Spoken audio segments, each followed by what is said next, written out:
Assalamualaikum warahmatullahi wabarakatuh. Kenalkan, nama aku Ina Mitra Dini, NIM 06011822227065. Di sini aku akan membahas materi tentang Pancasila sebagai ideologi negara. Di mana aku nggak sendirian, aku kelompok 9 dengan teman aku itu Devi Haryani. Perkenalkan, nama saya Devi Haryani dengan NIM 060612227045. Oke, baik, di sini kami akan menjelaskan dinamika sebagai ideologi negara. Aku akan jelasin dikit apa itu dinamika sebagai ideologi negara. Dinamika Pancasila sebagai ideologi negara dalam sejarah bangsa Indonesia memperlihatkan adanya pasang surut dalam pelaksanaan nilai-nilai Pancasila. Pancasila sebagai ideologi negara dalam masa pemerintah Presiden Soekarno, sebagaimana diketahui bahwa Soekarno termasuk salah satu seorang perumus Pancasila, bahkan penggali dan memberi nama untuk dasar negara. Dalam hal ini, Soekarno memahami kedudukan Pancasila sebagai ideologi negara, namun dalam perjalanan pemerintahannya, ideologi Pancasila mengalami pasang surut karena dicampur dengan ideologi komunisme dalam konsep nasional. Baik, pada era masa reformasi, Pancasila sebagai ideologi negara mengalami pasang surut dengan ditandai beberapa hal seperti enggannya para penyelenggara negara mewacanakan tentang Pancasila. Dengan gambaran tersebut, bahwa ada aspek yang berkaitan juga tentang hakikat Pancasila sebagai ideologi negara yang memiliki 3 dimensi. Yang pertama itu ada dimensi realitas, yang kedua ada dimensi idealitas, dan ketiga ada dimensi fleksibilitas. Baik, materi selanjutnya itu dibacakan oleh Devi Haryani, teman saya dari kelompok 9, yaitu materinya tantangan Pancasila sebagai ideologi negara. Kepada Devi, saya persilakan.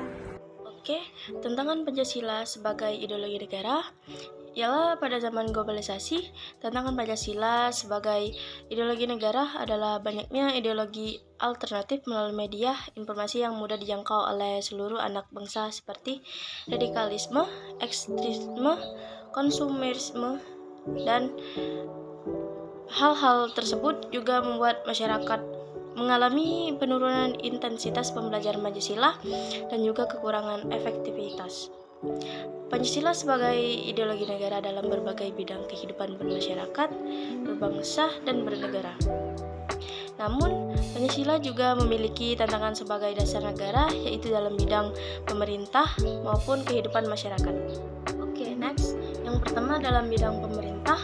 Tantangan Pancasila sebagai dasar negara dalam bidang pemerintah salah satunya dengan tidak mengimplementasikan sebagaimana mestinya kekuasaan dan wewenang nilai-nilai Pancasila.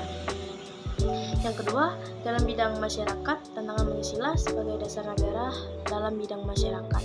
Salah satunya pada perkembangan teknologi.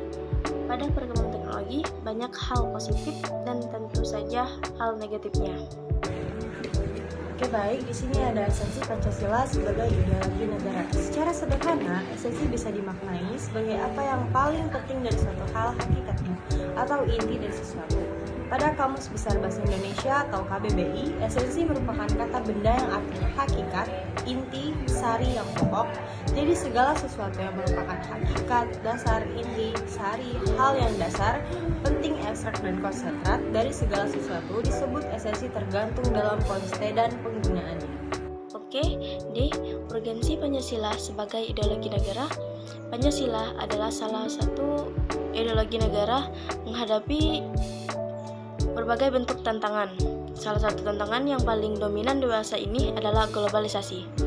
Globalisasi merupakan era sering keterhubungan antar masyarakat satu bangsa dan masyarakat bangsa yang lain, sehingga masyarakat dunia menjadi lebih terbuka. Oke, baik. Terakhir itu ada kesimpulan dari materi yang telah kami sampaikan, yaitu pentingnya Pancasila sebagai ideologi negara bagi mahasiswa adalah untuk mengungkapkan peran ideologi sebagai pendukung besar moral dalam kehidupan masyarakat, berbangsa dan bernegara, sehingga ancaman berupa dataran tinggi narkoba, terorisme, dan korupsi dapat dicegah.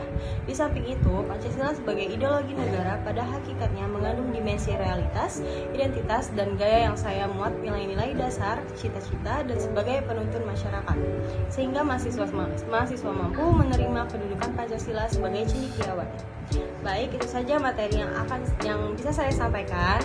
Kepada teman saya Devi Aryani, terima kasih, dan semuanya juga terima kasih sudah mengklik video ini. Salam kenal. Wassalamualaikum warahmatullahi wabarakatuh.